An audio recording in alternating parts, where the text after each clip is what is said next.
Hello guys, welcome to Social Guidance. In this video, I will show you how to freeze your location on Snapchat. So for this, we need to locate our Snapchat app in our device. Once you find it, then click on the app. Now click on your profile button and then we have this settings option. Click on settings and here you need to scroll down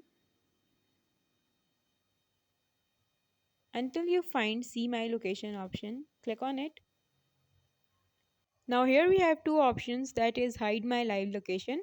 Here you need to enable this and then we have this ghost mode option and you need to enable this too.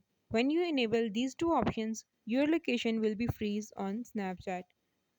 And as you enable them, you will get this notification that Snapchat want to use your location. So simply click on don't allow.